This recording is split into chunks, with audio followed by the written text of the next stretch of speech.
Hello everybody, it's me, RSG2, back with another series review.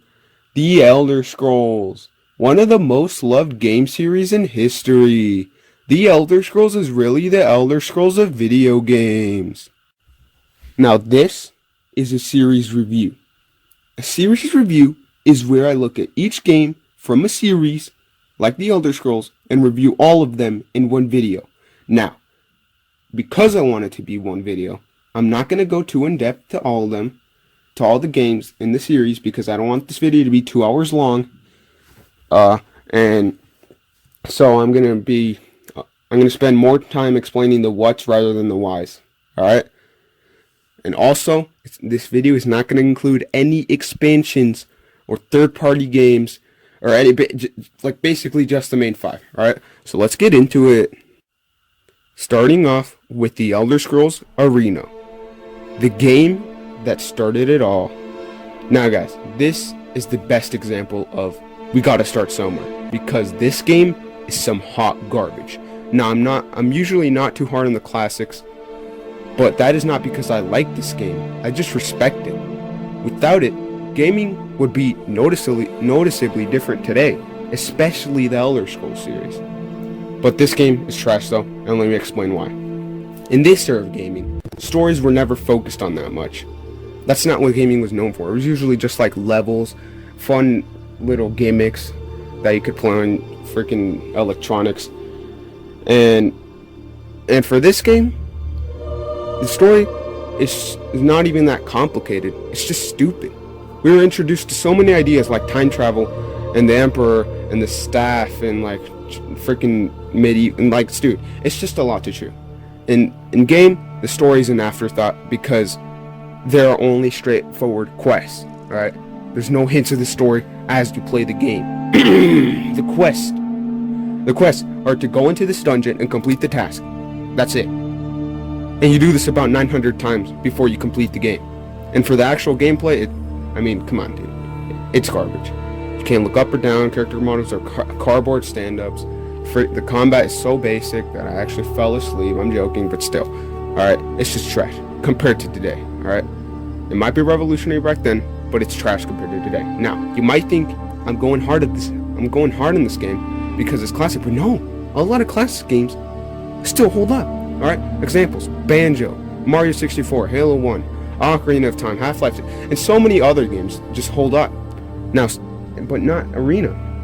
Now, guys, if it sucks, it sucks. So stop being salty, and accept that Arena sucks. 2 out of 10. Now, next up, we got Elder Scrolls Daggerfall. This game is basically just Arena 2. Now, you're probably like, freaking no dip it is, but like, actually, it's just Arena 2. There's nothing special about this game. There's nothing game breaking that separates it from Arena. Alright, there's nothing that really stood out to me that separated from Arena. It just looks like Arena 2. But wait, even though Daggerfall came out after, and the developers did improve on a lot of areas of this game compared to Arena, it still suffers from the classic problem. It just doesn't hold up. Sure, it has a better story and better levels, but it suffers from the same problems as Arena. If a player didn't read up or grind the last game, it would probably be hard to pick up the story. Because I don't know why the developers like freaking super weird stories. Like, dude. Seriously, dude. Holy. There's a lot going on in the universe that people wouldn't know much about. Like, seriously. Ghost of King Lysandus or whatever, huh? But it still has a very basic good and evil story, which much of these games suffer from. It's basically always the same, like, you're the chosen one, go defeat this freaking guy.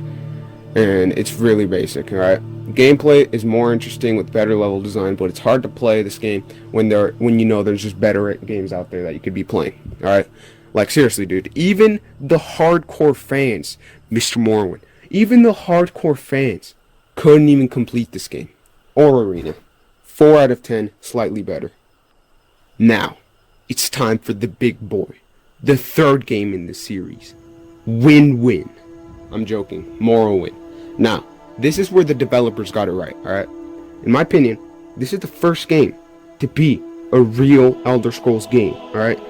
There was a lot of experimenting in the game and a lot of unexplored ideas, but guess what? It worked, alright? It worked. You start off on a super cool and natural sequence where you're coming back from a prison into Morrowind, and this is good, alright? This leaves you wanting more. This makes you want to play the game, explore new stuff. This is a perfect way. Like hearing the guy say, we're about to freaking arrive at Morrowind. It's good, alright? I like it. It leaves you wanting more from the story and wanting to come back and play more. Probably one of my favorite scenes in video games. And like the idea, and this isn't really like affecting the game score, but like I like how you make your own character through like signing the papers. And then I'm not gonna lie, getting out of the thing and exploring the world is kind of underwhelming, but well, like for the first part, it is a really good open world. I like it. But what I like most about this game is its story. As I've said before, a lot of the games in the series follow the generic good versus evil, chosen one, you know, but there's something different about Morrowind. It doesn't follow that. In most games, you are the chosen one, but Morrowind lets you be you. When the Queen sends you, it's not like the game never like states that you are the chosen one. All right, there's no good or evil.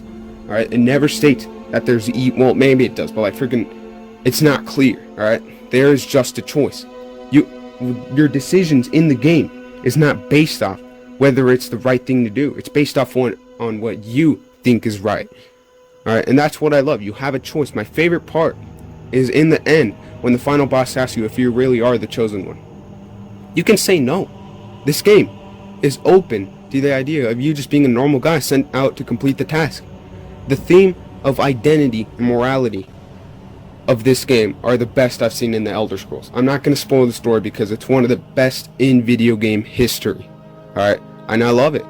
Gameplay holds up, levels are good, combat, but yeah, and it came out for the Xbox, so I'm glad to say that it's one of the best Xbox exclusives ever. Easy claps, 8 out of 10. Now guys, it's time for another big boy, alright? Oblivion. Now guys, this is really the real deal, alright? This game has the gameplay, it's fluid, it holds up, it feels good, alright? It has the level design, it improved from Morrowind, alright? It's got the combat, it's got the progression, it has everything you want from a video game, alright? The story, while being generic at parts, is pretty epic and engaging, alright? You feel engaged, you feel like, you know, it's a good story, alright? Breaking out of prison is cool. It has the good and evil thing, but you know, it works, alright? I'm not saying that a game with good and evil type story is trash, alright? Because it's not, alright? Some of my favorite media is good and evil, like Star Wars, you know? I'm just saying that Morrowind was better because it didn't have it. But you know, it works here, alright? They don't put as much focus. The only thing, like, dude, the only thing I don't like about the game is the characters, alright? They don't put too much focus on them because it is really a setting-driven game and it works. I mean, I don't really like, I mean, it just kind of holds it back, but it's really setting-driven, and it works, right? There's just something, but for the game, there is something about it holding it back. It's just like, it doesn't feel like it really hits the bar. Like, in all the places, it feels like there's something missing. Like, it doesn't push any boundaries. It kind of feels like it plays it too safe. Characters are simple. Combat, I mean, it's simple. It's an improvement from Morrowind, but it's simple. Like, that's not saying much. It's an improvement from Morrowind. And, you know, like, it feels like it kind of falls short in most areas, but it's freaking Oblivion, alright? They got this right and accept it, alright? But it's not as perfect for. It's an 8 out of 10, alright? Thank you. Now, it's time for the biggest boy I've ever seen in terms of gigabytes. Alright guys, Skyrim, I'm sorry, but it's generic, alright? This is the game you should get if you only care about graphics, but even then, the graphics are a little bit dated. Just wait until the new game comes out, I think. So, the story is the definition of good versus evil with nothing interesting. Dragons are cool, but nothing else stands out, alright? It's a good counter to Oblivion, but it just falls short to me. It's just so predictable, it's safe, and it push any boundaries or introduce something groundbreaking. The gameplay mechanics are good, but nothing stands out, alright? It gets outshined by its Fallout brothers in this area. And it's 2011. We're not going to see a new game in like freaking 13. Dude, I don't know, man. It's just really basic. I mean, I'm not dissing the game because it really is one of the games where it's really better just play with mods and the expansions, you know. I would give this game a 6 out of 10. Nothing much to say. Now, The Elder Scrolls is definitely one of Bethesda's greatest game series and achievements, no doubt. The problem that I have with The Elder Scrolls is really just this. Well, no, it's the setting. I've never been a big fan of medieval mythic setting because I found it to be predictable, probably because I've seen it so many times throughout our media. Actually, yeah, I've seen it so many times throughout our media, and it's kind of ridiculous how much the medieval mythic setting is used. But, you know, like, it doesn't hurt the score of the games. Like, I don't really think it's game-breaking. I also don't like that most of the time the stories aren't connected. It's not one big story throughout the games. It's just a bunch of stories that happen in that same world, you know? So that's something else. But yeah, other than that, it's a good gaming series, alright? So here is my ranking of the main 5 games, right? Coming in at number 5, we got Arena, being a 2 out of 10. Again, it's pretty dated. Same with Daggerfall at number 4. 4 out of 10. It's better than Arena, definitely, but still pretty dated. And then at number 3, we got Skyrim. It's pretty generic. I mean, it's the newest game. And then it played it really safe, in my opinion. At number 2, we got Oblivion, being one of the most epic games and basically the most whole experience throughout of all the games. But then at number 1, of course, we got my man Win-Win. Basically one of the best story in this game series, possibly one of the best stories ever from Bethesda. And it's the best story that Bethesda has come out with, alright? Better than anything Fallout has done. Maybe it's up there. Yeah, it's better than Wolfenstein. Come on, man. But yeah, that was the series review of The Elder Scrolls. And it's just a good game series. There's nothing else to say. Alright? Hopefully you enjoyed the video. If you didn't, then frick you and eat your own penis. Wait, that's an outro? Shut the